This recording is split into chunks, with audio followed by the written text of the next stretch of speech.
자, 오늘 말씀은 마태복음 3장 우리 1절부터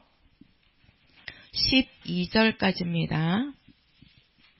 마태복음 3장 1절부터 12절까지 교독하겠습니다. 그때 침례 요한이 이르러 유대 광야에서 전파하여 가로되 저는 선지자 이사야로 말씀하신 자라 일렀으되 광야에 외치는 자의 소리가 있어 가로되 너희는 주의 길을 예비하라 그의 척경을 평탄케 하라 하였느니라.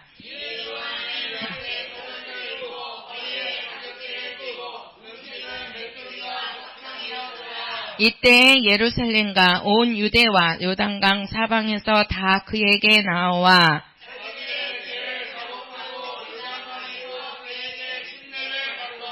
요한이 많은 바리새인과 사두개인이 침례 베푸는 데 오는 것을 보고 이르되 독사의 자식들아 누가 너희를 가르쳐 임박한 진노를 피하라 하더냐.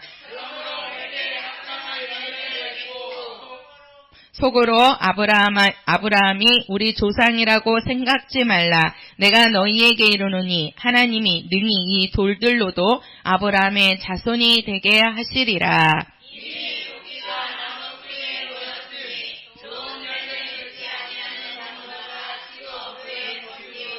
나는 너희로 회개케 하기 위하여 물로 침례를 주거니와 내 뒤에 오시는 이는 나보다 능력이 많으시니 나는 그의 신을 들기도 감당치 못하겠노라. 그는 성령과 불로 너희에게 침례를 주실 것이요 손에 키를 들고 차장 마당을 정하게 하사 알곡은 모아 곳간에 들이고 쑥정이는 꺼지지 않는 불에 태우시리라.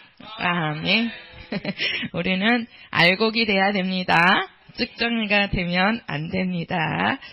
자, 오늘 우리 말씀은 회개의 열매. 우리가 그 8절에 가서 보면은요, 그러므로 회개에 합당한 열매를 맺고, 이렇게 말씀하셨어요. 그래서 회개에 합당한 열매, 이렇게 말씀하시고, 그 다음에 우리가 7절에서 9절까지를 보면, 침례 요한이 바리새인과 사두개인들이 그 요한이 침례 베푸는데 그들이 나온단 말이에요.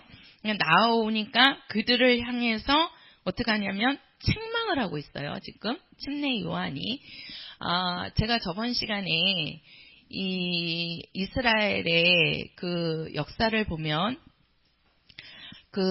이제 이스라엘이 그 바벨론에게 망하고 400여 년 동안을 이제 노예 생활을 하면서 큰 강국의 그 나라의 속국이 되어서 이제 내려옵니다. 그러면서 그들이 이제 생각하는 것이 우리가 왜 이렇게 어려움이 올까? 왜 우리가 이러한 큰 어려움을 시련을 겪으면서 우리가 살게 되나 하고 이제 그들이 신앙 운동이 이제 벌어졌다 그랬죠.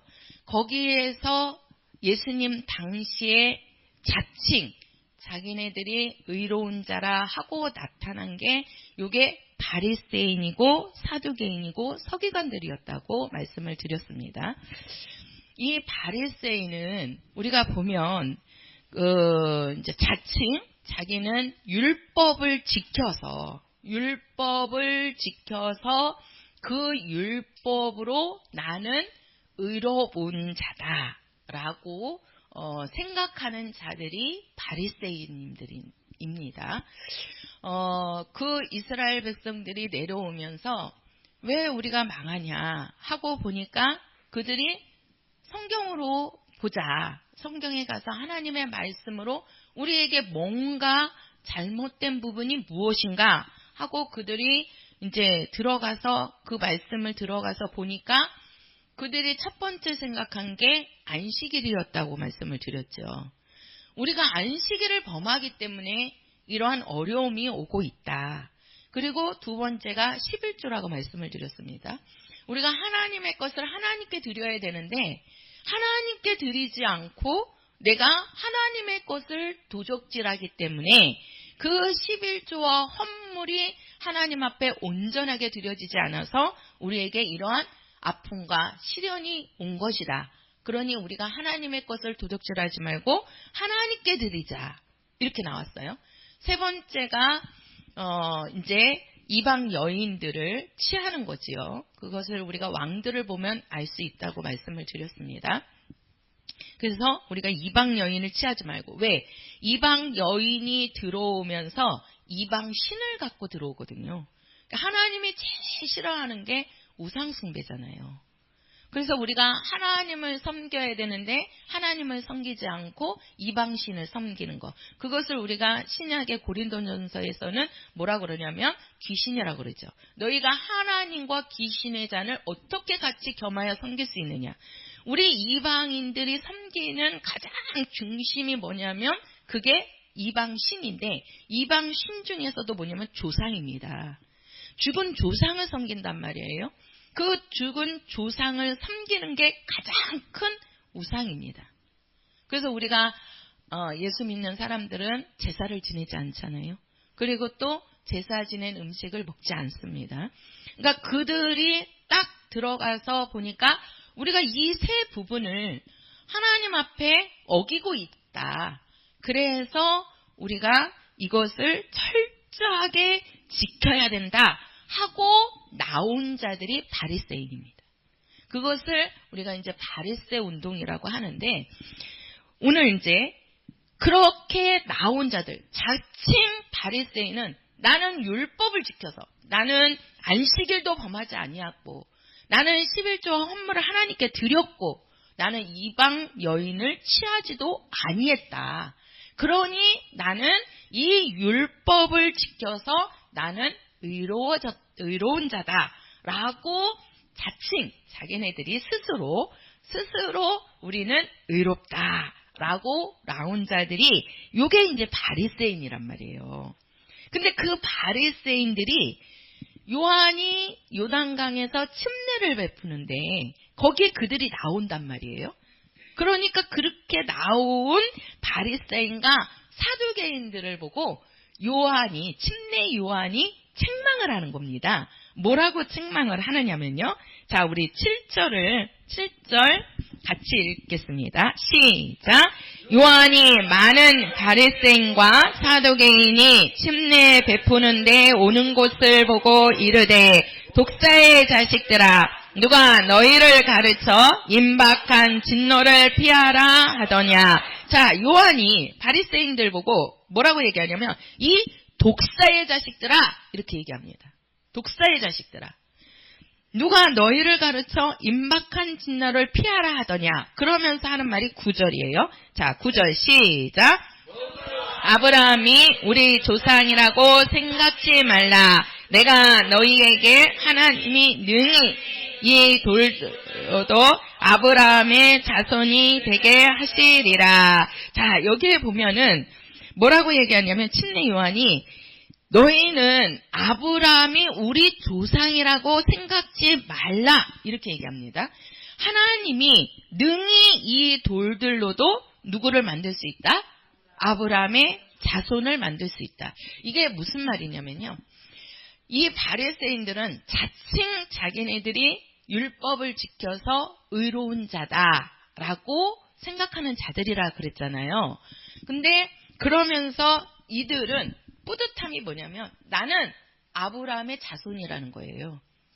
아브라함의 자손.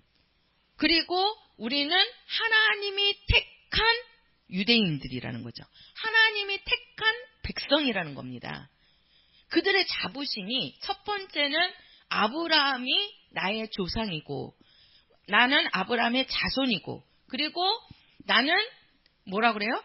유대인, 하나님이 택한 민족이다, 백성이다 라는 자부심을 갖고 있는 거예요.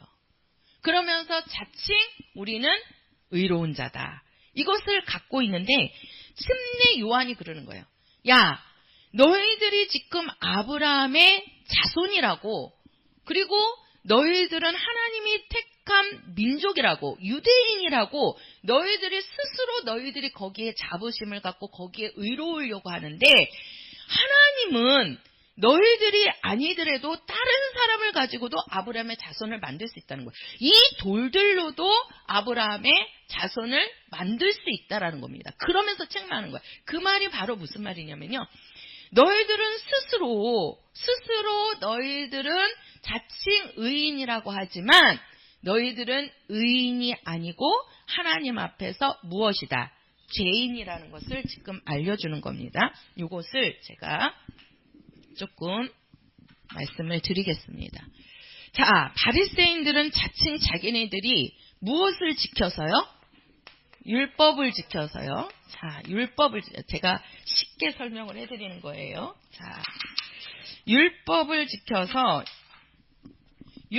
지켜서 자기네들은 뭐가 된다고 그래요? 의로워진다. 이렇게 얘기를 하는 거지요. 근데 자, 이제 이 율법에서 말하는 것이 무엇인지를 보자는 거예요. 우리가 십계명에 보면 살인하지 말라 이 계명이 있습니다. 이 계명을 가지고 제가 예를 들겠습니다. 자, 살인하지 말라. 이게 하나님께서 이스라엘 백성들 또 이방인들에게도 주신 십계명 중에 하나입니다. 살인하지 말라. 율법으로는 이 살인은 사람을 죽여야, 실제로 사람을 죽여야 뭐 한 겁니까? 살인한 것입니다. 사람을 죽여야 살인인 거예요. 우리도 이방인들은 그렇게 알고 있죠. 그죠?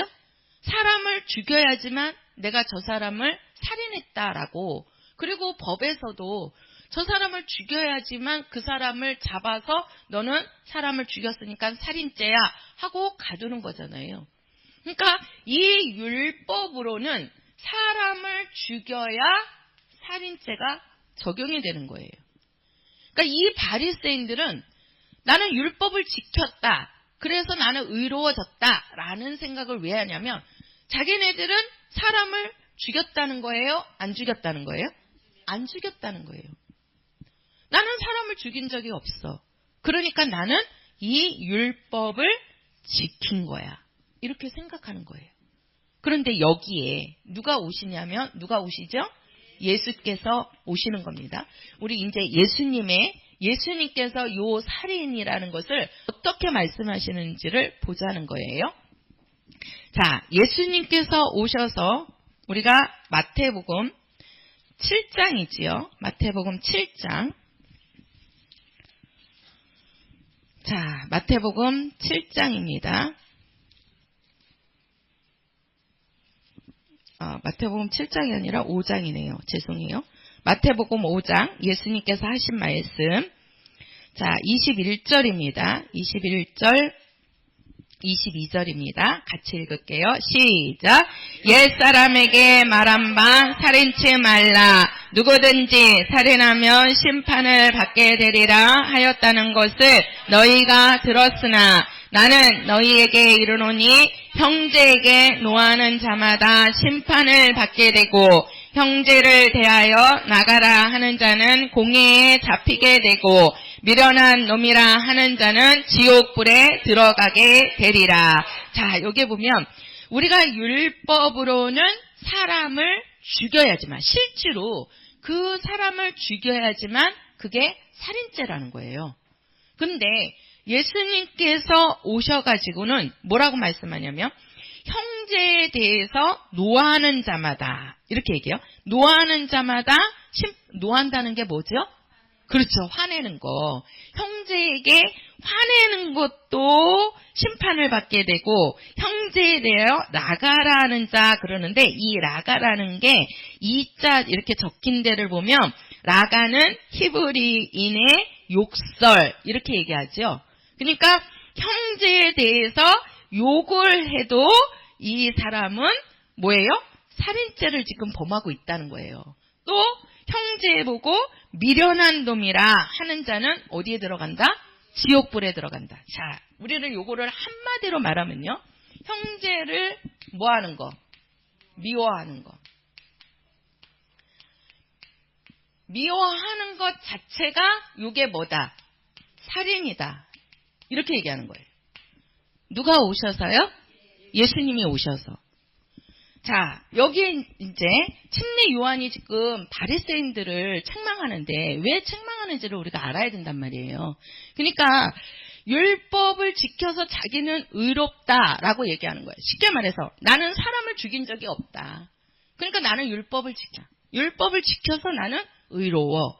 이렇게 생각하는데 예수님이 딱 오셔서 너희들이 형제를 미워하고 형제에 대해서 욕하고 형제를 너희들이 이렇게 뭐예요?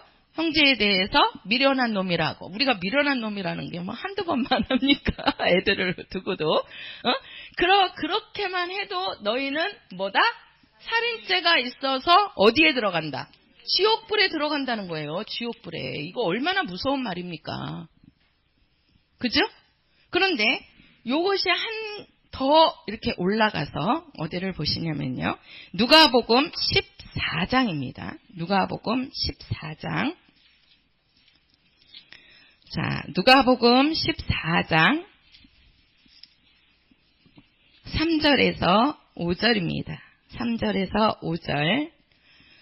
자, 같이 읽겠습니다. 시작. 예수께서 대답하여 율법사들과 바리새인들에게 일러 가라사대 안식일에 병 고쳐주는 것이 합당하냐 아니하냐. 저희가 잠잠하거늘 예수께서 그 사람을 데려다가 고쳐 보내시고 또 저희에게 이르시되 너희 중에 누가 그 아들이나 소나 우물에 빠졌으면 안식일에도 꼭 끌어내지 않겠느냐 하시니. 자, 여기에 보면 율법사들과 바리새인들이 나와서 예수님께 묻는 거예요. 안식일에 병 고쳐주는 것이 합당하냐 합당하지 않느냐. 왜 그러냐면 우리가 구약에 보면 안식일에는 일을 하면 돼요, 안 돼요? 안 되죠. 안식일에는 아무 일도 하지 않고 오직 집 안에서만 있어야 되는 거예요. 그게 안식일을 지키는 거예요. 그러니까 안식일은 일하는 날이 아니고 일하지 않는 날. 활동 자체를 하면 안 돼요. 그게 안식일을 지키는 거거든요. 그런데 예수님께서 안식일에 병든 자가 왔을 때 그 병든 자를 고쳐준단 말이에요. 언제요? 안식일에. 안식일에 병을 고치는 일을 하면 돼요, 안 돼요? 그것도 일이잖아요. 그러니까 바리새인들이 예수님께 묻는 거예요. 야, 안식일에 병든 자를 고치는 것이 합당하냐 합당치 않냐. 이것이 합당하다 하면 안식일을 범하는 자가 되는 거예요. 그렇죠? 그러니까 예수님께서 그런 자들에게 뭐라고 얘기하냐면 야, 너희 중에 만약에 안식일에 너희 아들이나 소나 그 짐승들이 우물에 빠졌을 경우에, 빠졌다는 얘기는 뭐예요? 죽는다는 거잖아요. 그렇죠? 예. 그래서 너희 아들이나 소나 네가 키우는 그 짐승들이 우물에 빠져서 죽어갈 때 거기에서 끌어내지 않겠느냐 하고 묻는 거예요. 그 보면은 자기네들은 끌어내거든요. 왜 그러면 죽는데, 그렇잖아요? 그러니까 그들이 예수님께서 그렇게 말씀하시니까 어떻게 해요? 아무 대답도 못하고 돌아가는 거예요. 그게 바로 뭐냐면요. 예수님께서는 뭐라고 얘기하시냐. 안식일에 너희가 만약에 물에 빠져서 죽는다면 너희 아들이, 우리가 안식일을 하나님의 법에는 지켜야 되죠. 그 안식일을 지켰다는 것은 아무 일도 하면 안 되고 아무런 어떤 것을 취하면 안 된단 말이에요.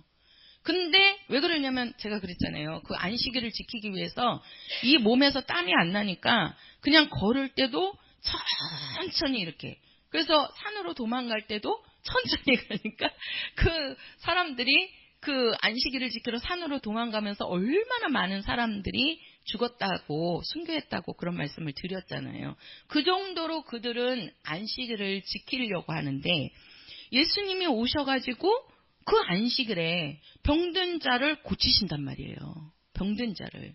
그러니까 이 자칭 율법사나 바리새인들은 자기네들은 스스로 나는 안식일을 지켰다는 거거든요. 안식일에 나는 아무 일도 하지 않았다.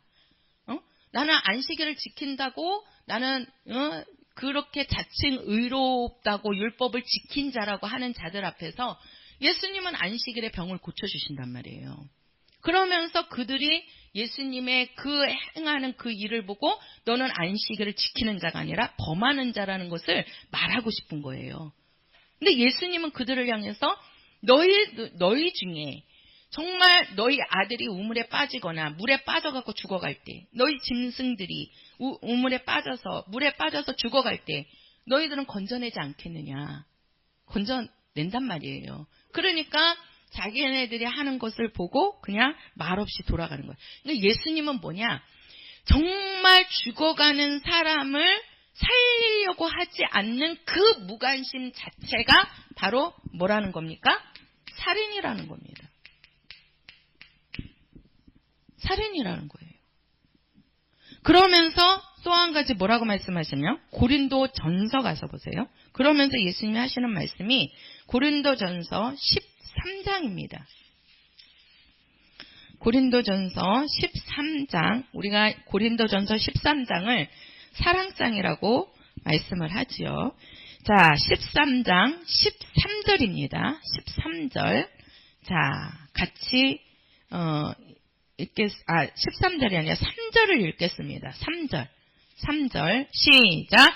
내가 내게 있는 모든 것으로 구제하고 또 내 몸을 불사르게 내어줄지라도 사랑이 없으면 내게 아무 유익이 없느니라. 자, 여기 보세요. 예수님께서 세 번째로 말씀하시는 게 뭐라고 말씀하시냐면, 자, 너희들이 많은 사람을 구제하고 그런다 할지라도 너희에게 뭐가 없으면, 사랑이 없으면 아무 소용이 있다 없다? 없다는 거지요. 그러니까 너희가 사랑하지 않는 것이 뭐다? 살인이. 이렇게 얘기하는 거예요. 요거를 반대로 얘기한 거지요. 그죠? 예수님께서는 마태복음 5장에서는 형제를 미워하는 것이, 그러니까 형제라는 얘기가 뭐냐면 나 외에 다른 사람을 말하는 거예요. 예. 그래서 미워하는 것이 뭐다? 살인하는 것이다. 이렇게 얘기하는 거예요. 그러면서 너희들이 죽어가는 사람을 살리려고 하지 않는 그 자체가, 아니 그 물에 빠져서 그 사람이, 그 아들이 죽어가는데 그거를 그냥 지나치고 가만히 있으면 그 사람은 어떻게 되는 거예요? 죽는 거잖아요. 그죠? 죽는 거란 말이에요. 그러니까 너희들이 무관심하는 것도 뭐 하는 거다? 살인이다. 그리고 우리가 고린도전서에서는 너희가 사랑이 없으면, 여기 보면 그랬잖아요. 어떠한 사랑이? 너희가 내게 있는 모든 것으로 구제하고 또 내 몸을 불사르게 내어줄지라도, 그러니까 몸을 불사르게 내 몸을 불사르는데 내어준다고 하면 그 사람은 뭐 하는 거예요? 죽는다는 얘기잖아요. 이번에도 어디 지방에서 불이 크게 나갔고 좀 많은 사람이 죽었다고 해요. 불 속에 들어가면 죽는 거지요. 그렇잖아요? 근데 그 몸을 불사르게 내어줄지라도 뭐가 없으면, 사랑이 없으면 아무 유익이 없다. 그러니까 사랑하지 않는 것이 뭐다? 살인이라는 거예요. 살인이라는 거예요. 그러니까 예수님은 자칭 바리새인들은 내가 저 사람 아는 것이다, 내가 율법을 지킨 것이다, 이렇게 생각하면서 자칭 자기네들이 의인이라고 말을 하는데, 예수님께서는 오셔갖고 너희 속에 상대방을 미워하는 것이 살인이요, 이웃을 무관심하는 게, 이 바리새인들이 이웃들을 얼마나, 서기관들, 사두개인 바리새인들이 얼마나 그 백성들을 무시합니까? 자기네들은 자칭 말씀을 지킨다고 하면서 그 백성들은 무시해버린단 말이에요. 그러니까 그 자체가 바로 뭐다? 너희들은 살인을 범하고 있다. 그러면서 사랑하지 않는 것이 또한 뭐다? 살인하는 것이다. 그러니까 예수, 이 속에서 너희들이 갖고 있는 생각과 마음 자체도 너희는 뭘 짓고 있다? 살인죄를 짓고 있다는 거예요. 그러니 그 말을 듣는 바리새인들은 예수님이 오시기 전에는 자기들이 의인이란 말이에요. 왜? 율법을 지켰다고 생각하니까. 그들은. 그러니까 예수님이 오시기 전에는 자기네들이 의인인데 예수님이 온 후로는 자기네들은 의인이 아니고 뭐예요? 죄인이란 말이에요. 죄인이란 말이에요. 그러니까 이 바리새인들이, 율법사들이 예수님을 그렇게 미워하는 거예요. 잡아 죽이려고 공모하는 거거든요. 이것이. 그러면 율법이 뭐냐? 너희들은 이 율법을 지켜서 의인이 된다고 얘기하는데 이 율법을 지켜서 의인 되는 것이 아니라 이 율법은 바로 뭘 만드는 것이다? 그것을 너희들을 깨닫게 하는 것이다. 이것을 예수님이 오셔서 알려주시는 거예요. 그러니까 이 바리새인들도 나올 때에는 자기네들 나름대로는 그 당시에는 정말 하나님의 말씀대로 살려고 해갖고 바리새 운동이 일어난 거거든요. 왜 우리가 이렇게 하나님 앞에 고난을 당하고 어려움을 겪고 이렇게 우리나라가 나라도 없이 국가도 없이 왕도 없이 선지자들도 없이 우리가 이렇게 노예로 정말로 이렇게 어려움을 겪으면서 400년을 살아야 되느냐. 그 속에서 그들은 자칭 우리가 하나님을 떠났기 때문에 하나님의 말씀을 지키지 않았기 때문에 우리에게 이런 것이 오니까 우리가 하나님의 말씀을 철두철미하게 지키자 해갖고 나온 자들이 바리새인인데 그 처음에 의도는 좋았지만 그들이 나중에 가서는 그것이 자기네들의 의가 돼버린 거예요. 내가 이렇게 지켜서 나는 의인이다. 이렇게 돼버린 거죠. 근데 예수님이 오셔갖고는 너희들이 아브라함의 자손이 너희들의 의가 아니다. 하나님은 이 돌을 가지고도 아브라함 자손을 만들 수 있고 유대인들이 세계 민족이 아주 뛰어난 민족이잖아요. 얼마나 자기네들이 유대인이라는 자부심이 강한지 몰라요. 유대인들은. 그 어디 가서 유대인들은 꿀리지가 않는단 말이에요. 근데 그러한 자부심이 있는데 그것이 바로 너의 의라는 거죠. 그거는 하나님의 의가 아니고 너희 자신들의 의라는 거예요. 근데 그 너희들의 자신들이 갖고 있는 그 의로는 너희들이 구원을 얻을 수 있다 없다? 없다는 겁니다. 그것을 예수님께서 오셔갖고 말씀하는 거예요. 너희들에게 이 율법을 주신 것은 이 율법으로 너희들이 의로워지는 것이 아니고 이 율법을 가지고 왜? 우리는 실제로 죽이지 않으면 살인자가 아니라고 생각하지만 예수님은 오셔갖고 너희 속에 이것을 품고 있는 자체가 여기에 해당하지 않는 사람이 이 땅에 있어요? 없어요? 없잖아요. 우리가 상대방을 미워해본 사실이 없습니까? 얼마나 미워 많이 하십니까? 자식도 미워하고 또 형제도 미워하고 또 그냥 옆에 있는 주변 사람들도 얼마나 우리가 속으로 원망하고 미워합니까? 그리고 또 우리가 미워하지 않는 것만이 우리가 살인죄를 범하는 게 아니라 그 상대방을 사랑하지 않는 것도 너희는 뭐다? 살인을 범하고 있는 것이다. 이렇게 얘기하는 거예요. 그러니 예수님의 법이 얼마나 강하냐는 거예요. 예수님의 법이. 그래서 예수님께서 뭐라고 말씀하냐면 나는 율법을 폐하러 온 것이 아니고 나는 율법을 뭐하러 왔다? 완전케 하러 왔다. 이렇게 얘기하세요. 완전.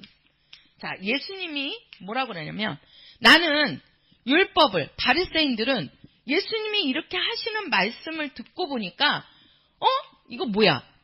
이것을 예수님이 이렇게 무시한다고 생각하는 거예요. 근데 예수님은 이것을 무시한 게 아니고 예수님은 이 율법을 완전케 하려. 완전케 한다는 뜻이 무슨 뜻이냐면요. 이거는 더 강화시킨다는 뜻이에요. 강화시킨다. 강화시킨다는 것이 무슨 말인지 알죠? 그죠? 예. 더 예수님은 이 살인죄라는 거를, 이 율법을 더 강력하게 강화시켜 버리신 거예요. 그러니까 너희들이 속으로 품고 있는 자체도 너희들은 살인죄다. 너는 살인자라는 거예요. 우리 보고. 그러니까 이 완전케 하라는 뜻이 예수님은 율법을 더 강화시키러 왔다. 강화시킨다는 거지요. 예. 그러니까 이 예수님의 말씀을 듣고 바리새인들은 자칭 자기네들도 의인이 아니고 뭐가 되는 거예요? 죄인이 돼버리게 되는 거예요. 그러니까 이 침례 요한이 침례를 베푸는데 이 바리새인들과 사두개인들이 나온단 말이에요. 근데 나올 때 그들 속에는 자칭 자기네들이 의가 들어있는 거예요. 이 바리새인들에게. 무슨 의가? 나는 율법을 지켜서 나는 의로워진 자다. 의롭다라는 그 자기 자칭 자기의 의가 있는 거예요. 그것을 침례 요한은 책망하는 겁니다. 회개하라 그러는 거예요. 회개하라. 너의 그 가지고 있는 그 율법을 지켜서 네가 의인 됐다는 그것을 너는 회개하라. 회개하라는 뜻이 무슨 뜻입니까? 이 회개하라. 이 회개하라는 뜻이 나는 뭐다? 나는 죄인이다. 죄인입니다. 이것을 고백하는 게 회개입니다. 네가 율법을 지켜서 너는 의인이 아니고 너는 그 율법 안에서, 그래서 우리가 이것을 율법, 우리 예수님이 하신 말씀을 우리는 뭐라고 그러죠? 복음, 이렇게 얘기하는 거예요. 율법은 이 율법을 지켜서 너희들이 의인이 된다고 하지만 의인은 있다 없다? 없다는 거죠. 그래서 율법의 완성은 뭐냐면 의인은 없나니 하나도 없다. 이게 율법의 완성이에요. 율법의 완성이에요. 율법으로는 의인이 나올 수가 없는 거예요. 의인이. 그러니까 의인이 하나도 없다는 거예요. 근데 예수님께서 오셔갖고는 이 율법을 이렇게 강화시키셨지만 뭐예요? 이 율법으로 잡으세요. 네 몸을 불사르게 내어줄지라도 사랑이 없으면 아무 소용이 없다. 이렇게 얘기하죠. 그러면 그 자기의 몸을 불사르게 내어줄 사람이 이 땅에서는 아무도 없습니다. 요번에 불타서 죽은 사람들은 상대방을 위해서 자기가 불나는데 들어가서 나는 저 사람을 위해서 죽겠다고 들어간 게 아니에요. 그죠? 그렇죠. 아니면은 거기서 그냥 나니까 빠져 못 나오니까 죽은 것이지 누구를 위해서 살리겠다고 하고 들어간 게 아니란 말이에요. 죽은 게 아니란 말이에요.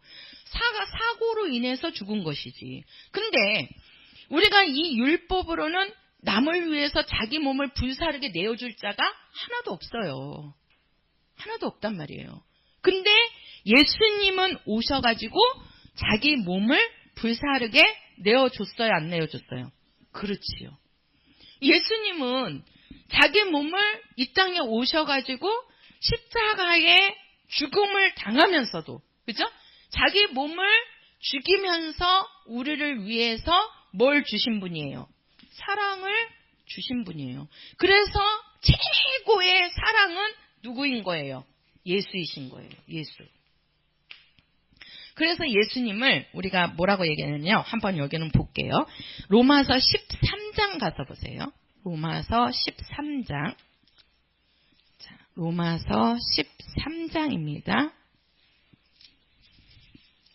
로마서 13장 8절이요. 13장 8절. 자, 같이 읽겠습니다. 시작. 피차 사랑의 빛 외에는 아무 빛도 가지지 말라. 남을 사랑하는 자는 율법을 다 이루었느니라. 자, 여기 보세요. 우리가 율법을 다 이루는 것이 무엇이냐? 남을 사랑하는 것이다. 이렇게 얘기해요. 우리가 남을 사랑하는 것이 율법을 다 이루는 것입니다. 왜? 예수님이 뭐라 그랬어요? 사랑이 없으면 불사르게 내어줄지라도 너희에게 뭐가 없으면? 사랑이 없으면 아무 유익이 없느니라. 너희가 불사르게 내어주는 사랑을 하지 않는 것이 너희는 살인하고 있다는 거예요. 근데 예수님이 오셔가지고 자기 몸을 불사르게 내어주셨잖아요. 그렇죠? 그래서 남을 사랑하지 않는 것이 율법을 이루지 못하는 거예요. 그래서 우리가 율법이 뭐냐 그러면 사랑입니다. 우리가 율법을 보면 아주 무섭고 나를 형벌하시고 나를 막 책망하시는 그런 말씀으로 생각하는데 율법은 사랑이에요. 그래서 우리가 그 10계명 중에 1번부터 4번까지는 하나님에 대한 거고 그 다음에 5번째가 부모를 공경하라. 그리고 6번째부터 10번째가 이웃에 대한 계명이거든요. 그것을 구체적으로 할 때는 1번부터 10번까지의 계명이지만 이것을 크게 나누면 뭐라고 말씀하시냐면 위로는 누구를 사랑하고 하나님을 사랑하고 또 자기 몸을 자기가 사랑하는 것처럼 자기 몸을 사랑하는 것처럼 너희들이 누구를 사랑하라? 이웃을 사랑하라. 이게 율법이에요. 그러니까 뭐예요?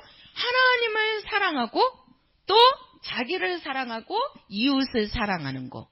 그래서 우리가 율법은 뭐다? 사랑이라는 겁니다. 사랑이에요. 그러니까 우리가 그냥 미워하는 것이 살인이다 이렇게 생각하지만 사랑하지 않는 것도 살인이라는 겁니다. 우리 이거 되게 무서운 말씀입니다. 무서운 겁니다. 내가 남을 미워하는 것만 살인하는 게 아니에요. 내가 사랑하지 않는 것도 살인을 범하고 있는 겁니다. 그러니 우리가 이 예수님이 하신 말씀에 정말 여기에 포함될 사람은 이 땅에 아무도 없는 거예요. 오직 예수님만이. 그죠? 오직 예수님만이. 예수님만이 정말 자기 몸을 내놓고 사랑하신 분입니다. 그래서 율법을 다 이루신 분이 누구냐? 예수이십니다. 우리 거기 밑에 가서 보면은요. 어디를 보시냐면 10절을 읽어보세요. 10절 시작. 사랑은 이웃에게 악을 행치 아니하나니 그러므로 사랑은 율법의 완성이니라. 자, 사랑은 율법의 완성이다. 시작. 네, 사랑은 율법의 완성이라고 얘기하는 겁니다. 그래서 율법을 완성시키는 것이 뭐냐? 사랑입니다. 이것을 지금 얘기하는 거예요. 이렇게. 이게 순서입니다. 그래서 예수님께서는 그 율법을 나는 폐하러 온 것이 아니라 완성케 하러. 나는 율법을 완성시킨 자다. 이 말씀은 뭐예요? 나는 너희들을 위해서, 남을 위해서 나는 내 몸을 불사르게 내어준 자다. 이 말씀을 하시는 거예요. 그래서 우리가 아까 그 누가복음 14장에 그 아들과 그 소가 물에 빠졌을 때 너희들이 건져주지 않느냐. 분명히 안식일을 예수님이 율법을 우리가 구약의 율법을 보면 예수님이 안식일을 범한 것이 되는 거거든요. 근데 예수님은 율법을 범한 것이 아니고 율법의 완성. 그게 바로 뭐예요? 사랑이죠. 사랑은 뭐예요? 죽어가는 사람을 뭐 하는 거예요? 살리는 거잖아요. 그것을 예수님은 말씀하시는 거예요. 너희들은 내가 율법을 어겨서 저 사람의 병을 고쳐주고 저 사람을 살리는 것이 잘못됐다라고 율법을 어겼다라고 하지만 그 율법의 완성이 뭐냐? 사랑이라는 겁니다.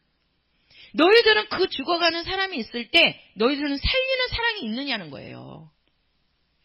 살리는 사랑이. 그게 율법의 완성이라는 겁니다. 율법의 마침, 율법의 끝이라는 겁니다. 그래서 사랑하지 않는 것이 율법을 이루지 않는 거예요. 율법의 완성은 사랑이라고 말씀을 하는 겁니다. 그 말은 곧 예수님만이 의인이라서 이 율법으로는 뭐다? 너희들은 뭐가 될 수 없다? 의인이 될 수 없다. 너희들은 모두 뭐다? 죄인이다. 이것을 얘기하는 거예요. 죄인이다. 그러면 예수님이 하시는 복음은 뭐냐?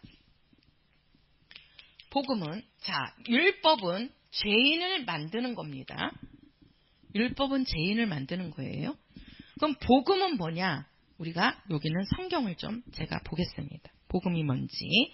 자, 어디를 보시냐면 로마서 1장입니다. 로마서 1장. 자, 로마서 1장.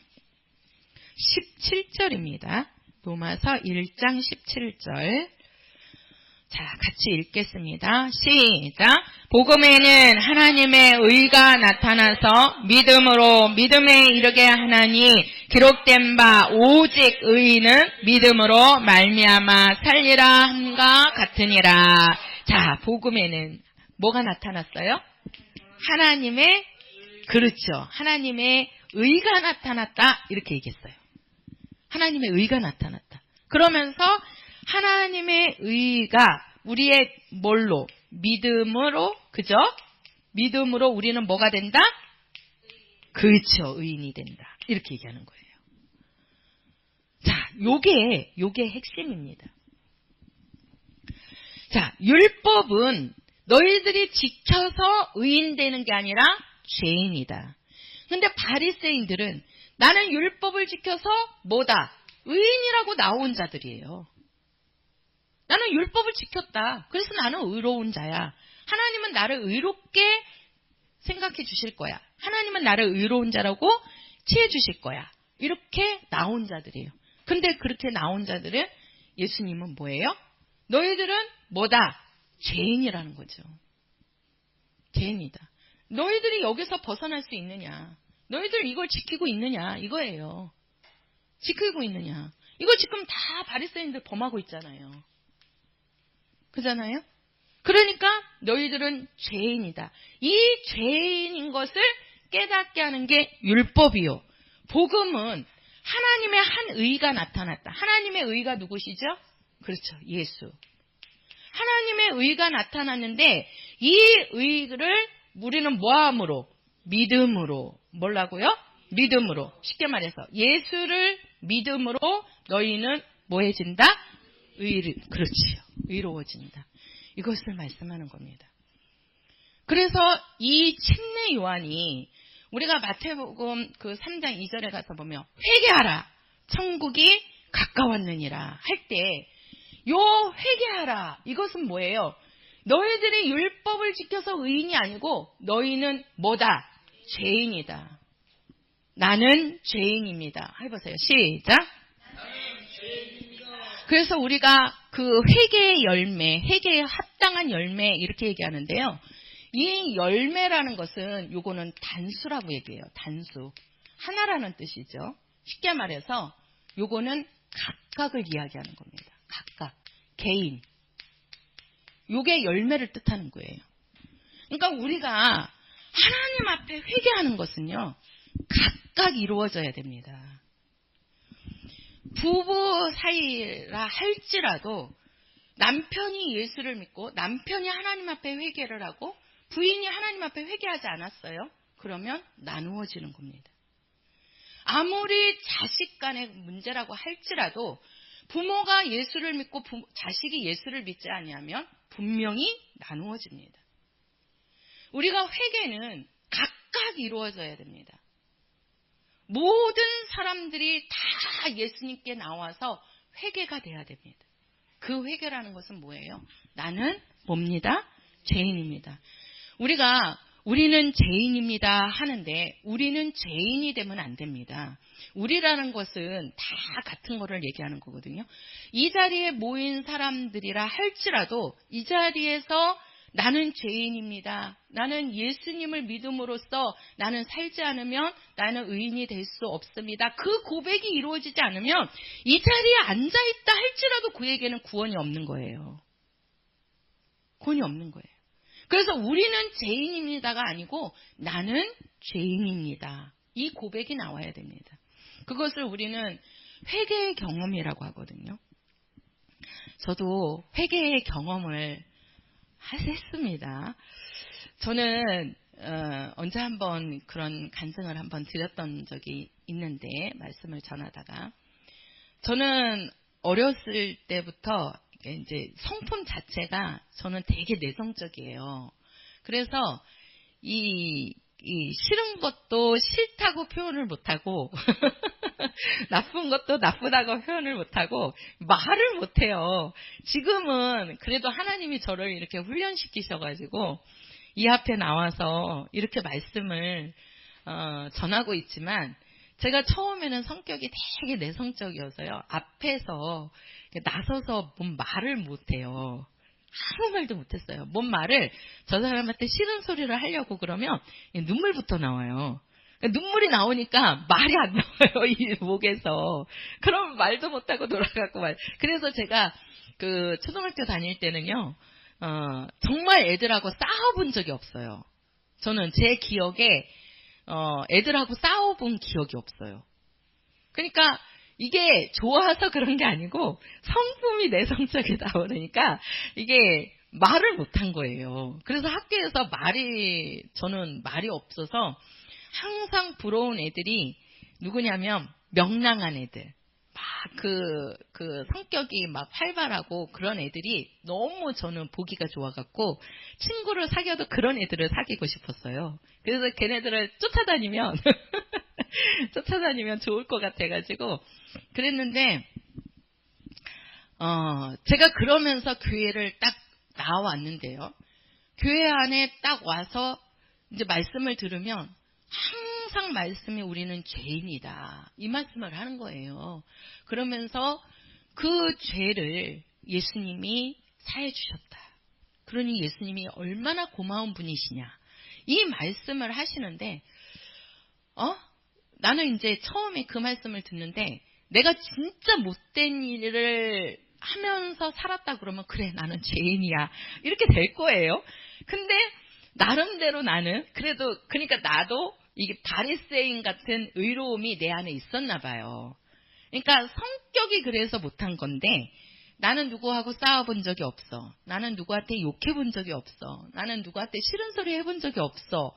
그런데 왜 내가 죄인이지? 하는 이 속에서 내가 그 말씀을 이렇게 좀 이렇게 늘 나는 그렇게 죄인 아닌데 이런 마음이 저에게는 있었어요. 있는데 그러면서 이제 교회를 다니는데 제가 이제 성경 공부를 하고 하나님이 누구신지, 예수님이 누구신지, 성령이 누구신지를 제가 이제 알면서 제가 기도하고 그다음에 이제 성령을 제가 이제 내 안에 오셨단 말이에요. 성령이. 그러면서 제가 성령 체험할 때도 정말 저는 정말 강하게 저에게 오신 예수님을 저는 체험을 했거든요. 근데 그러면서도 한 곳에서는 늘 나는 그렇게 하나님 앞에 죄를 지은 사람이 아닌데 이런 마음이 온종일 이렇게 깔려 있는 거예요. 그래서 그러고 있는데 어느 한날 이제 제가 고등학생 때인데요. 이제 항상 이렇게 집에서 학교 가기 전에 이제 교회가 이게 그때는 이제 안양 탈동이 있었거든요. 그러면 가까운 거리가 아니에요. 우리 집은 그때 호계동이었고 교회는 안양 탈동이었고 그러니까 이제 학교를 가려면 집에서 안양 탈동의 교회를 들려서 교회에서 기도하고 이제 학교를 갔단 말이에요. 그리고 또 학교에서 끝나면 교회 들려서 기도하고 집에 오는 거였어요. 이제 이게 쉬운 건 아니죠. 근데 이제 매일 제가 그렇게 하는데 어느 날 그 자율학습을 고등학교 때 10시까지 자율학습을 했단 말이에요. 평일에. 10시에 끝나고 교회 들려서 기도를 하는데 갑자기 막 눈물이 쏟아지는 거예요. 그러면서 저에게 나오는 기도가 아버지 나는 죄인입니다. 그 전에는 제가 진짜 죄인이었다는 것이 인정이 안 됐단 말이에요. 근데 그런 상태에서도 제가 성령이 오셨어요. 그 예수의 그것을 믿으니까 성령이 임하시더라고요. 저는 분명히 성령이 확실하게 나에게 오신 것을 저는 안단 말이에요. 그래도 은연중에 나는 죄인이라는 것이 이게 회개가 그러니까 제가 보면 회개가 이루어지지 않은 거예요. 그래서 항상 그게 있는데 어느 날 학교에서 끝나고 자율학습 끝나고 교회 가서 기도를 하는데 눈물이 쏟아지면서 나는 죄인입니다. 그 기도만 계속 나오는 거예요. 나는 죄인입니다. 나의 죄를 용서해 주셔서 감사합니다. 나는 죄인입니다. 진짜 내가 죄인이라는 걸요 3일 동안 하나님 앞에 고백을 했어요. 그것도 그냥 고백이 아니고요. 눈물을 흘리면서. 그래갖고 3일을 이 눈이 막 맨날 시뻘게 져갖고, 집에 있을 때도 계속 그게 나오는 거예요. 나는 하나님 앞에 죄인입니다.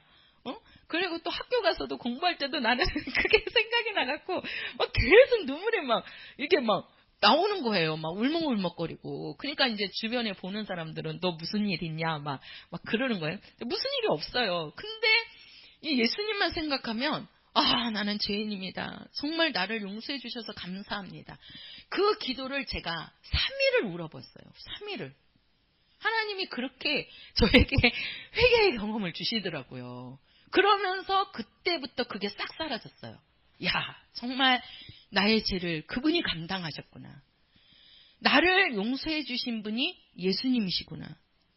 나에게는 오직 예수님밖에 없구나.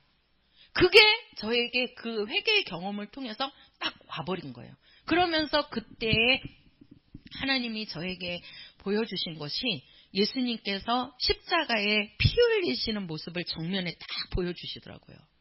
내가 그 하나님 앞에 그렇게 회개를 하니까 그러면서 예수님이 피 흘려주신 그 모습이 딱 나오는 거예요. 저에게 이렇게 보여주시더라고요. 그러면서 그때부터 예수님이 나를 위해서 죽으셨구나. 저들을 위해서 죽은 게 아니라 우리들을 위해서 죽은 것이 아니라 나를 위해서 죽으셨구나. 내 죄 때문에 죽으셨구나 라는 그 믿음이요 딱 오게 된 거예요. 그러면서 저에게 숱한 어려움이 왔는데도 내가 정말 그 믿음을 버리지 못하고 예수님을 떠나지 못했던 이유가 예수님이 피 흘려주신 그 모습이 저는 잊을 수가 없어요. 그때 3일 동안 내가 하나님 앞에 회개하면서 울 때 하나님께서 저에게 보여주신 모습이 나는 너를 위해서 피 흘렸다. 나를 위해서 피 흘려주신 예수. 그 예수님을 저는 떠날 수가 없더라고요.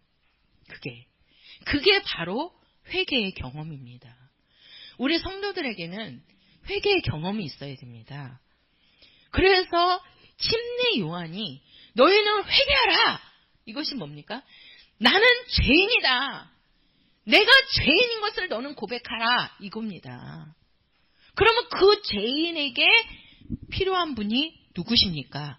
그 죄를 용서하실 누가 필요한 거예요? 예수가 필요한 겁니다. 그래서 침례 요한은요. 뭐예요? 이 회개하라는 것은 나는 죄인이니까 너희들은 이 죄를 용서할 분이 와야 된다. 이것이 바로 뭐냐? 천국이 가까이 왔다는 겁니다. 천국이 가까이 왔다는 거예요. 그러면 이 천국이 뭐냐? 이거는 예수를 말합니다. 예수를 가리키는 거거든요. 천국을. 우리가 보면 아니 천국은 하늘나라잖아. 근데 그 하늘나라가 어떻게 예수야? 이렇게 생각할 수 있죠. 따로따로. 우리가 대한민국이 있죠. 근데 대한민국이 납니까? 그러지는 않지요. 우리는 그렇게 생각할 수가 있어요. 근데 우리가 이 천국을 알기 위해서는 뭘 봐야 되느냐? 세상 나라를 알아야 됩니다. 왜 천국이라고 했는지. 이 세상 나라를 우리가 성경에서는 뭐라 그러냐면 제가 이제 성경을 다 펴드려야 되는데 그러면 시간이 많으니까 그냥 가겠습니다. 우리가 이 세상 나라는 세상 임금 누구라고 그러죠? 세상 임금 마귀라고 합니다. 이 세상 나라는 우리가 이 세상에서는 그렇게 말하지 않죠. 이 세상에서는 미국이다, 러시아다, 일본이다, 대한민국이다 이렇게 나라를 이야기하잖아요. 근데 하나님이 보실 때 이 세상 나라는 누구의 나라예요? 마귀의 나라라는 겁니다. 쉽게 말해서 사단의 나라라는 거예요. 하늘에서 하나님께 불순종해가지고 하나님을 대적해서 이 땅으로 쫓겨 내려온 자가 누구냐면 사단이고 마귀입니다. 그러면서 이 사단이 마귀가 이 세상에 내려올 때 뭘 갖고 내려오냐면요. 권세를 갖고 내려옵니다. 뭘 갖고 내려와요? 권세. 그래서 세상 임금이라고 그러는 거예요. 임금에게는 권세가 있습니다. 임금에게는. 우리나라도 임금에게는 우리는 이제 지금 대통령이죠. 대통령에게도 권세가 있습니다. 그 권세는 뭐냐? 힘입니다. 힘. 부리는 힘을 얘기하는 겁니다. 힘. 대통령 말 한마디에 저 사람을 죽일 수도 있고 살릴 수도 있습니다.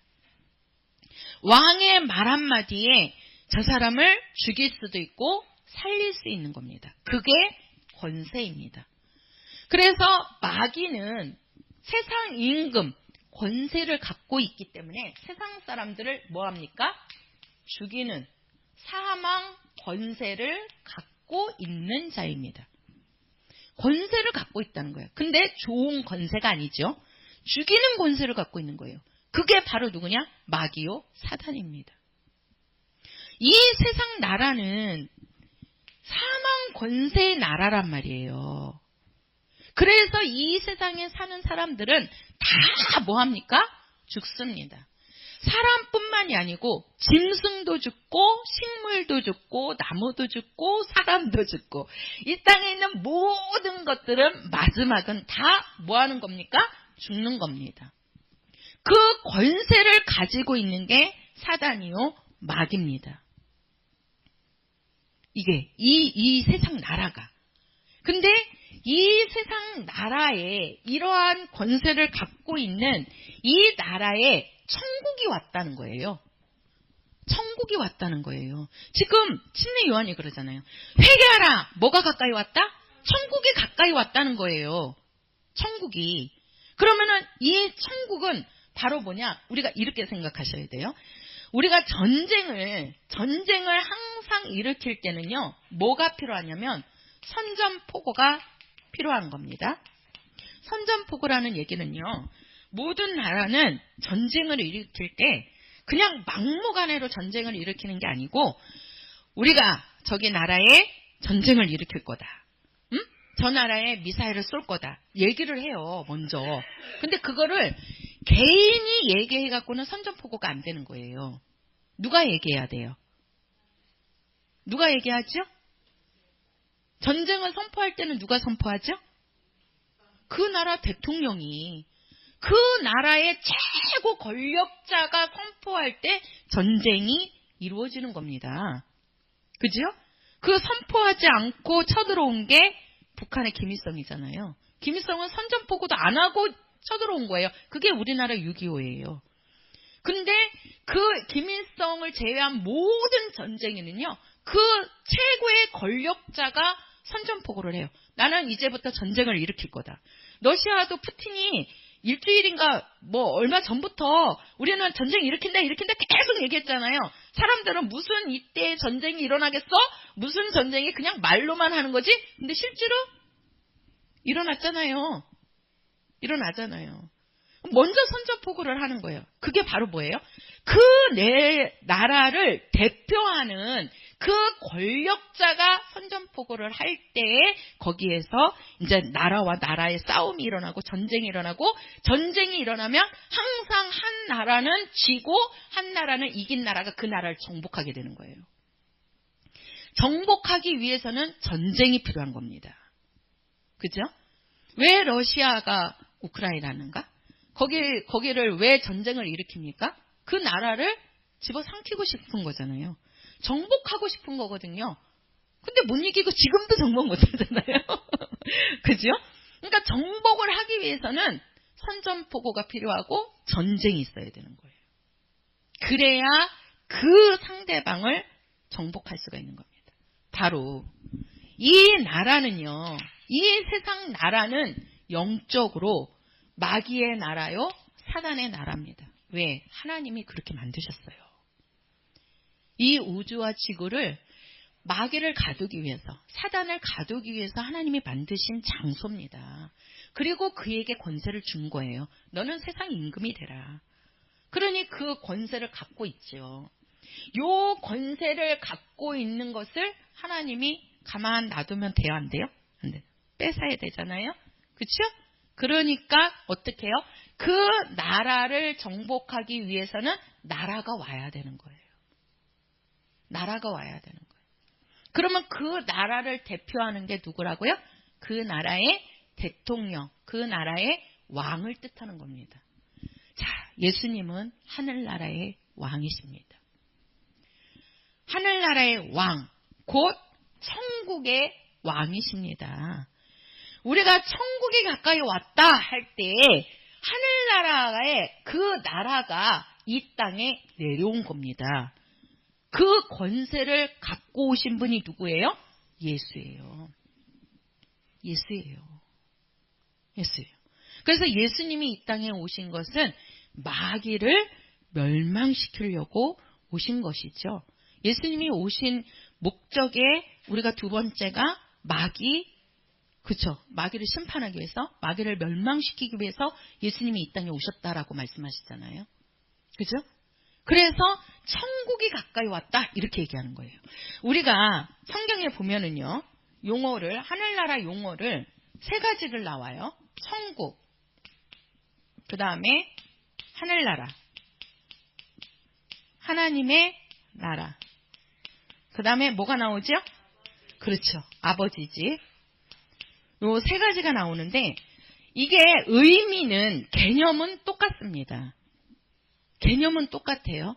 근데 여기에 시간 차이가 조금 있어요. 시간 차이가. 왜 어디에서는 천국이라고 그러고, 왜 어디에서는 하나님의 나라라고 그러고, 어디에서는 왜 아버지 집이라고 그러느냐. 우리가 성경에 그러죠. 어디는 천국, 어디는 하나님 나라, 어디는 아버지 집 이렇게 나오잖아요. 똑같은 개념인데 왜 그렇게 나오느냐. 이게 시간 차이가 조금 있기 때문에 그래요. 자, 우리가 천국을 말할 때에는 예수님이 이 땅에 오셔가지고 십자가에 죽기 전. 자, 예수님이 십자가에 죽기 전에는 요 세상 임금이 권세를 갖고 있어요, 없어요? 갖고 있지요? 갖고 있잖아요. 그죠? 그래서 이 권세와 대항하기 위해서는 천국이 와야 되는 거예요. 나라와 나라가 싸워야 되는 거예요. 개인과 나라가 싸울 수 없어요. 내가 하나가 북한에 가서 내가 하나 싸우리라 해갖고 내가 가서 혼자 싸운다 그래서 전쟁이라고 얘기합니까? 아니잖아요. 내가 혼자 가서 싸워갖고 그 나라 정복 못하잖아요. 그쵸? 그래서 나라와 나라가 싸워야 되는 거예요. 그래서 그 나라를, 사단을 대적할 때, 사단의 세력을, 사단의 세상을 대적할 때 뭐라고 얘기하냐면 천국이라고 하는 거예요. 천국이라고. 그때가 뭐냐? 이 사단의 권세가 있을 때는 예수님이 십자가에 죽기 전이죠. 그래서 예수님이 말씀하실 때는 천국에 대한 말씀을 하세요. 천국이 왔다. 천국을 나타내시거든요. 예수님이 죽기 전이란 말이에요. 근데 이제 예수님이 딱 죽으시고, 십자가에서 죽으시고, 그 다음에 누가 오셨어요? 성령이 오시고, 성령이 이제는 예수님이 올라가시면서 내가 뭐 하리라? 다시 오리라. 재림하기 전까지. 지금 이 시간, 지금 이때를 얘기하는 거죠. 그죠? 지금 우리에게 누가 오셨어요? 성령이 오셨잖아요. 그죠? 그래서 우리가 마태복음 아까 3장에 우리가 말씀 읽었는데요. 마태복음 3장, 오늘 본문이요. 자, 마태복음 3장에 보면 자, 어디를 보시냐면요. 11절입니다. 11절. 자, 11절. 자, 3장 11절. 시작. 나는 너희로 회개케 하기 위하여 물로 침례를 주거니와 내 뒤에 오시는 이는 나보다 능력이 많으시니 나는 그의 신을 들기도 감당치 못하겠노라. 그는 성령과 불로 너희에게 침례를 주실 것이요 손에 키를 들고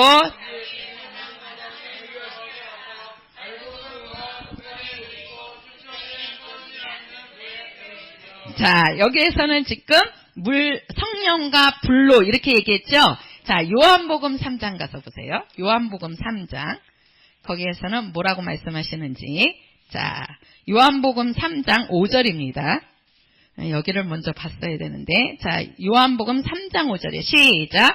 예수께서 대답하시되 진실로 진실로 내게 이르노니 사람이 물과 성령으로 나지 아니하면 하나님 나라에 들어갈 수 없느니라. 자, 물과 성령으로 나지 아니하면. 자, 물이라는 것은 예수의 피. 바로 우리가 이제 침례라고도 하지만 예수와 함께 죽고 예수와 함께 사는 거잖아요.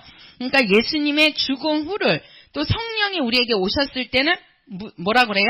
천국이라고 안 하고 하나님의 나라라고 하죠. 그죠? 우리가 성령이 임했을 때 우리가 성령이 임한 자들에게 하나님의 나라가 임했다. 이렇게 얘기한단 말이에요. 그러면서 또 우리가 마태복음에 보면 그 귀신을 쫓아낼 때 성령을 힘입어 귀신을 쫓아내면 하나님의 나라가 너희에게 임하였느니라. 이렇게 성령에 대한 부분이 나올 때는 하나님의 나라라고 얘기합니다. 하나님의 나라. 이미 이제 이 천국은 지나갔지요. 그죠?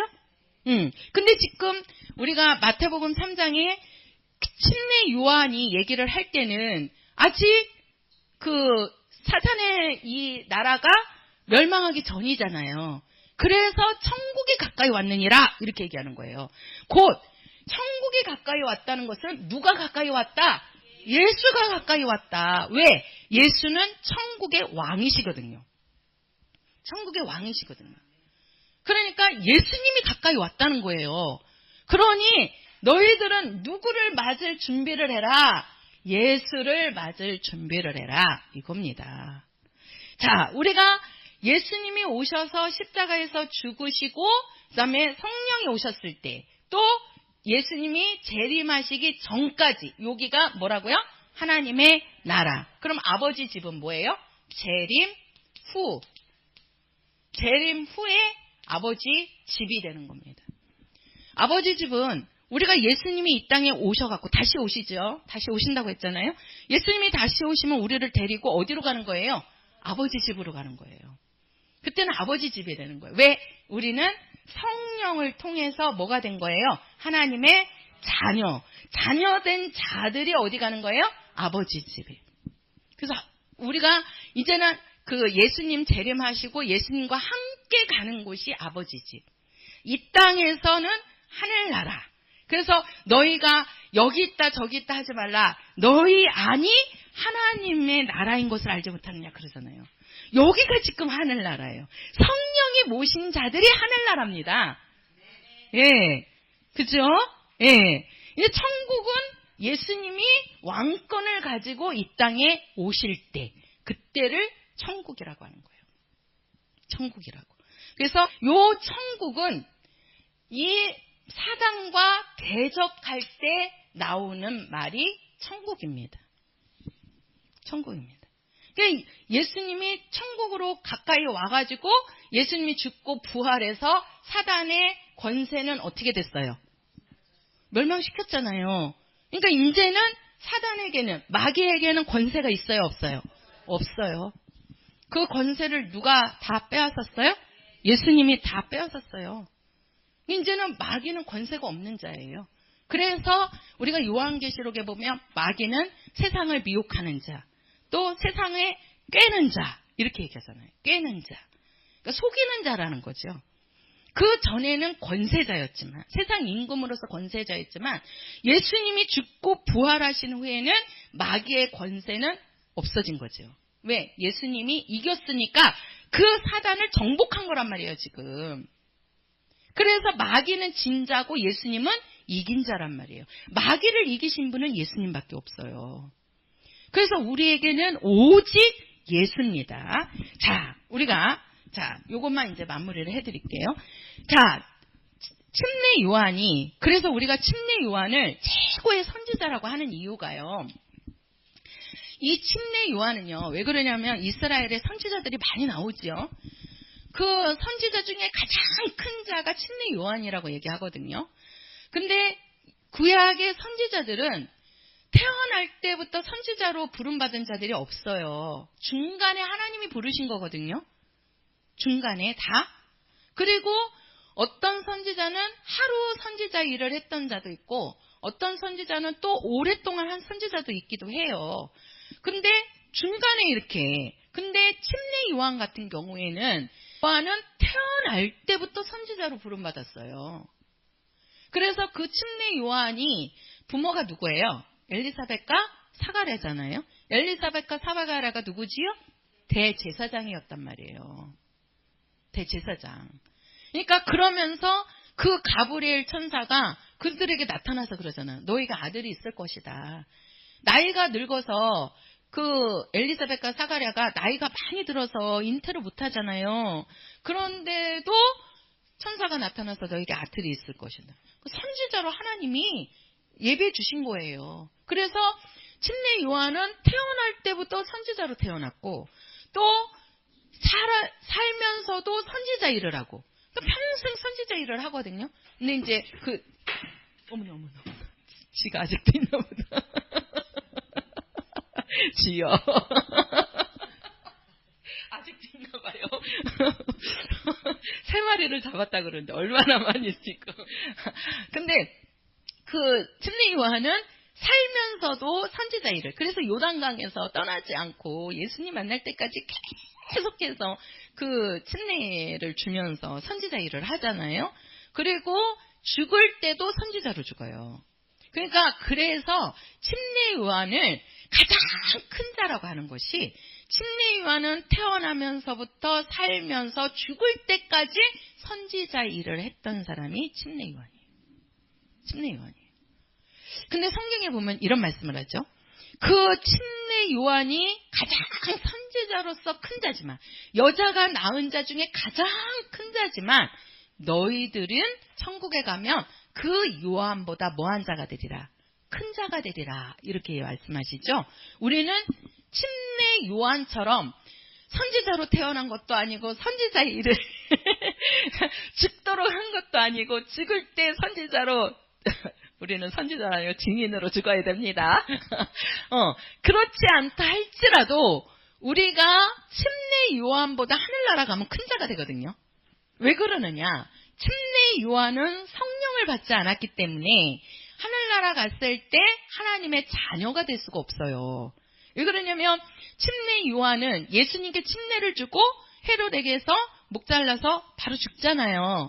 그래서 침례 요한은 성령이 오시기 전에 죽었단 말이에요. 그러니까 성령을 못 받았죠. 우리가 하나님의 자녀는 성령으로 인침을 받아야 되거든요. 그러니까 가장 선지자로서 큰 자지만 침례 요한은 하나님의 자녀가 못 돼요. 그러나 우리는 침례 요한처럼 살지는 못하더라도 우리 안에 성령이 오시니 우리는 하나님을 아버지라 부르는 하나님의 자녀인 겁니다. 그래서 우리가 침례 요한보다 큰 자라고 말씀하는 거예요. 잘 보세요. 이것만 제가 할게요. 자, 침례 요한은 뭘 전파했습니까? 회개하라. 뭐가 가까이 왔다? 천국이 가까이 왔다. 자, 회개하라는 것은 무슨 뜻이라고요? 나는 죄인입니다. 하나님 앞에 회개하라는 거예요. 네가 죄인인 것을 회개하라는 거예요. 침례 요한이 침례를 베풀 때 그 백성들이 나오면서 자기 죄를 자복했습니다. 그게 뭐예요? 나는 죄인입니다 라고 고백했다는 거예요. 그게 회개의 열매요. 그게 회개의 경험입니다. 그 회개의 경험은 다 있어야 됩니다. 자, 나는 죄인입니다. 이것을 회개하라는 거예요. 그리고 너는 죄인이니까 누가 가까이 왔다? 천국에 가까이 왔다. 그 천국이 누구예요? 예수. 너를 죄에서 구원할 자이다. 이겁니다.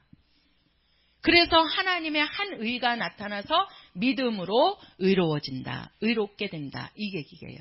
하나님의 의가 누군가? 천국 예수를 말합니다. 그 예수를 믿음으로 우리는 뭐가 된다? 의인이 된다. 네가 율법을 지켜서 의인이 아니고 너는 나를 믿음으로 의인이 되리라. 이렇게 얘기합니다. 우리는 예수를 믿어서 의인이 되는 겁니다. 할렐루야. 이것을 침례 요한이 외치는 겁니다. 회개하라! 천국이 가까이 왔느니라. 이것이 나에게 와서는 아까 기도하는데 이 영감을 주시더라고요. 제가 오늘은 여기 이 침례 요한까지만 준비했는데, 자, 나에게 와서는 우리는 회개의 경험이 있어야 됩니다. 그게 뭡니까? 나는 죄인입니다. 제가 아까 고백했죠.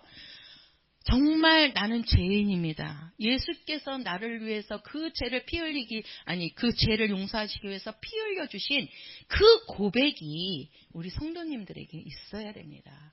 그래야 어떠한 상황에서든지 믿음이 흔들리지 않습니다.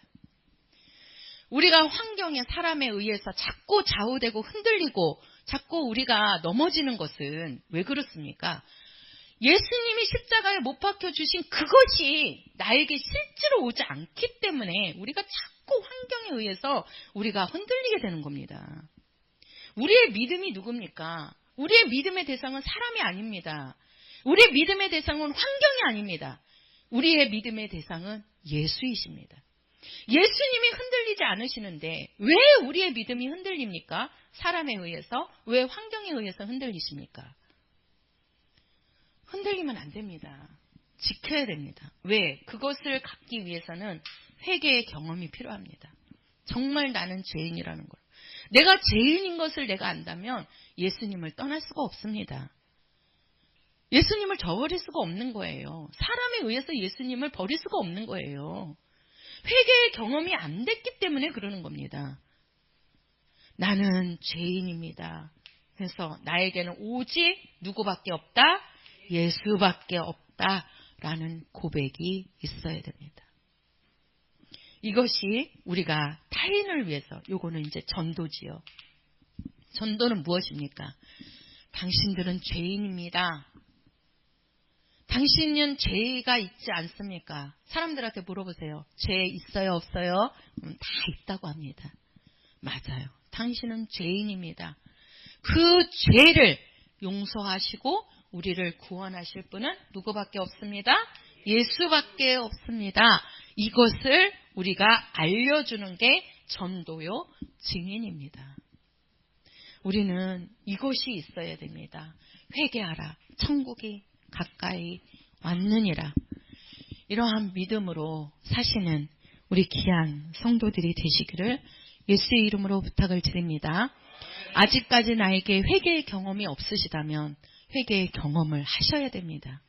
지금이라도 나에게 정말 아버지 회개의 경험을 달라고 하시면 내 마음에, 내 심령 속에 아버지께서 그러한 마음을 주십니다. 내가 정말 죄인인 것을 깨닫게 해주십니다. 내가 정말 예수님 없이는 살 수 없는 자라는 것을 깨닫게 해주십니다. 그러한 경험이 우리 성도들에게 있기를 예수의 이름으로 부탁을 드립니다. 찬송가 405장입니다.